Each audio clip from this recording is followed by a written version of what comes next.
வைஜெயந்தி மாலாவுக்கு என்ன ஆச்சு? வைரல் ஆகும் செய்தி உண்மையா? வாங்க பார்க்கலாம். 1949ஆம் ஆண்டு வாழ்க்கை என்ற தமிழ் திரைப்படத்தின் மூலம் திரைத்துறைக்கு அறிமுகமானவர் தான் வைஜெயந்தி மாலா. தொடர்ந்து தமிழ், தெலுங்கு, இந்தி என பல்வேறு மொழி படங்களில் நடித்து புகழ் பெற்றவர் இவர்.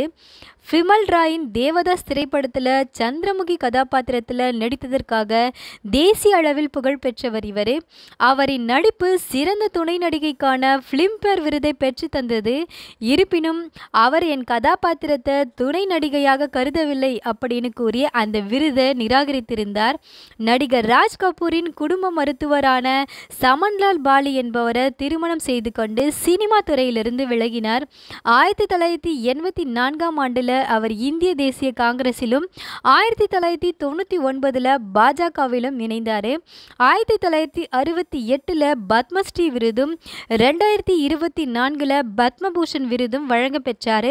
இந்த நிலையில அவர் உடல்நலக் குறைவால் உயிரிழந்ததாக சமூக ஊடகங்களில் செய்தி பரவி வைரலானது. இந்த செய்தி குறித்து சென்னையை சேர்ந்த கர்நாடக இசைக்கலைஞர் கிரிஜா சங்கர் சுந்தரேசன் தனது இன்ஸ்டாகிராமில் மருத்துவர் வைஜெயந்தி மாலா பாலி நல்ல ஆரோக்கியத்துடன் இருக்கிறார் அப்படின்னு குறிப்பிட்டிருக்காரு. அவர் குறித்து வரும் வேறு விதமான எந்த செய்தியும் உண்மை அல்ல. செய்திகளை பகிர்வதற்கு முன் செய்தியை சரிபாருங்கள் அப்படின்னு சொல்லியிருக்காருங்க. ஆதாரமற்ற வதந்திகளை பரப்புவதை நிறுத்துங்கள் என குறிப்பிட்டிருக்காரு. இதே பதிவை வைஜெயந்தி மாலாவுடைய மகன் சுசீந்திர பாலியினுடைய மனைவி நந்தினி பாலி அவர்களுடைய சமூக வலைத்தள பக்கத்திலும் பகிர்ந்திருக்கிறார் அப்படிங்கிறது குறிப்பிடத்தக்கதுங்க.